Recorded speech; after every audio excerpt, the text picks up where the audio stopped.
The story of Esau and Jacob is not just a biblical narrative, but a profound parable about choice, fate, and human nature. It all began long before their birth when their mother, Rebecca, felt unusual movement in her womb. The pregnancy was difficult, as if two forces, two worlds, were battling inside her, two different paths. It was so agonizing that Rebecca turned to God with the question, "Why is this happening to me?" God's response was mysterious and prophetic. "Two nations are in your womb, and two people shall be separated from your body. One people shall be stronger than the other, and the older shall serve the younger." These words became the key to understanding the entire story. God already knew that the younger, Jacob, would be chosen, while the elder, Esau, would be rejected. But why? Esau was born first. He was covered in thick hair like an animal, and from a young age, he exhibited extraordinary strength and agility. He became a hunter, a man of the earth, living in the present moment. His father, Isaac, loved him for his manly qualities and ability to provide food. Esau was a man of action, but his passion for immediate pleasures became his weakness. One day, returning from hunting tired and hungry, he saw his brother Jacob cooking lentil stew. The smell was so irresistible that Esau, without a second thought, traded his birthright, the right to be the head of the family and the heir to God's blessing, for a bowl of food. "What good is my birthright to me?" he said. This decision proved fateful. Jacob, on the other hand, was quiet and a homebody. He did not possess Esau's physical strength, but was clever and cunning. When their father Isaac grew old and blind, he decided to bless Esau before his death. But Rebekah, who loved Jacob more, helped him deceive their father. Jacob covered his hands with goat skins to make them feel hairy like Esau's, and received the blessing meant for his older brother. When Esau learned about this, he swore to kill Jacob. But Jacob fled, and between the brothers began a feud that lasted for years. Now let's return to the main question. Why did God hate Esau even before his birth? In the Epistle to the Romans, the Apostle Paul quotes God's words, "Jacob I loved, but Esau I hated." But it is important to understand that the word hate here does not refer to emotional aversion. In the biblical context, it rather means preference of one over the other. God chose Jacob to fulfill his plan, while Esau was left aside. Esau symbolizes the person who lives for immediate pleasures and does not value spiritual riches. He traded his birthright for a bowl of stew, which serves as a metaphor for all who choose the temporary over the eternal. Esau was a man who lived by the principle of here and now. His life was filled with action, but he lacked foresight. He did not consider the consequences of his actions, which became his tragedy. When he exchanged his birthright for a bowl of lentil stew, it was not just an impulsive act, it was a choice that defined his fate. In those times, birthright was not merely a formality. It meant the right to be the head of the family, the heir to the promises of God given to Abraham and Isaac. It was a right to a spiritual inheritance, to a blessing that extended far beyond material wealth. But Esau did not see the value in this. For him, it was more important to satisfy his hunger than to think about the future. "Look, I am about to die," he said, "so what use is my birthright to me?" These words reflected his worldview. Life is what happens here and now, and everything else is abstract. Jacob, in contrast, was different. He was not perfect. This cunning and deceit in the story of his father's blessing showed that he too was far from holiness. But he understood the value of spiritual inheritance. He fought for it, even if his methods were questionable. His name, Jacob, means holder of the heel or deceiver, and this fully reflects his character. He was willing to resort to trickery to obtain what he deemed important. But unlike Esau, he thought about the future. He understood that a blessing is not just words, it is something that defines the fate of his descendants. When Esau learned that Jacob had tricked Isaac into receiving the blessing, his fury was boundless.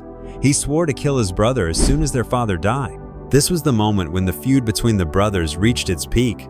Esau felt betrayed, deceived, deprived of what he believed was rightfully his. But could it be said that he was completely innocent?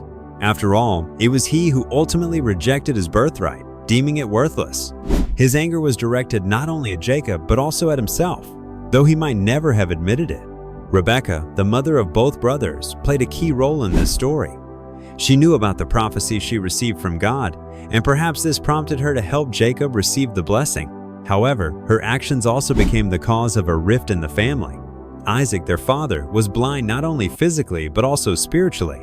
He did not see that his preference for Esau was based on superficial values and his love for the game which Esau brought from hunting. He failed to notice that Jacob, though not a strong hunter, possessed qualities that could make him a worthy heir to God's promises. The story of Esau and Jacob is also a tale of divine predestination and human free will. God knew that Jacob would become the chosen one, but this did not absolve Esau from responsibility for his choices. Esau could have changed his fate had he valued the spiritual over the material. However, he chose a different path, and that choice became his burden. Esau was a man whose life was closely connected to nature. He was a hunter, a person who relied on his physical strength and instincts. His life was filled with risk and excitement, which made him attractive in the eyes of many. But behind this external strength lay a deep vulnerability. Esau was not good at waiting.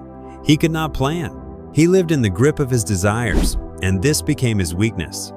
His story is that of a man who had everything but lost it due to his inability to appreciate what truly mattered. Interestingly, in Jewish tradition, there is a belief that Esau was not merely a frivolous person. Some midrashim interpretations suggest that Esau was deeply religious, but his religiosity was superficial. He adhered to rituals but did not understand their essence. For instance, there is a legend that Esau asked his father, Isaac, complex questions about faith, not out of genuine interest, but to present himself as knowledgeable. His faith was performative, making it empty. In this context, his rejection of the birthright becomes even more symbolic. He turned away not just from material inheritance, but also from the spiritual responsibility that came with it. Jacob, in contrast, though not perfect, aspired to something greater.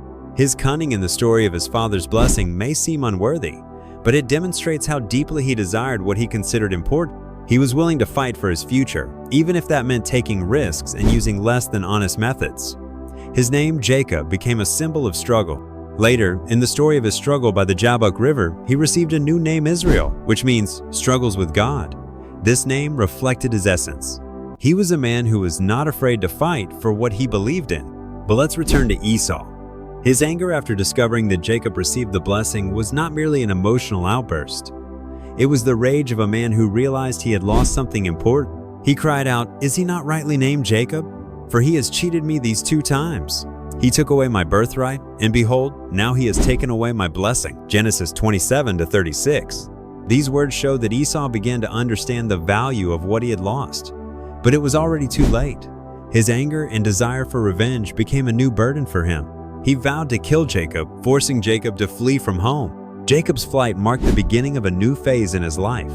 He went to Haran, to his uncle Laban, where he would face many trials. But that is another story. As for Esau, his life after losing the blessing also changed. He married women from Canaanite tribes, which was another step away from God's covenant. His descendants, the Edomites, became enemies of Israel, and this enmity lasted for centuries. Thus, Esau's choice affected not only his life, but also the fate of his descendants. The story of Esau and Jacob is not just an ancient tale of 2 brothers. It is a story that touches on the deepest questions of human life: choice, destiny, predestination, and free will. Esau, a man of the earth, strong and passionate but living for the moment, became a symbol of those who lose the eternal for the temporary. His rejection of the birthright for a bowl of stew is not just a mistake. It is a metaphor for all who sacrifice long-term values for immediate pleasures. His life reminds us that even the strongest and most talented people can lose everything if they do not learn to value what truly matters. Jacob, although not perfect, became a symbol of the struggle for spiritual inheritance. His cunning and deceit cannot be justified, but they show how desperately he wanted to obtain the blessing. His story is one of transformation, from a deceiver holding on to his brother's heel to a man who struggled with God and received a new name, Israel.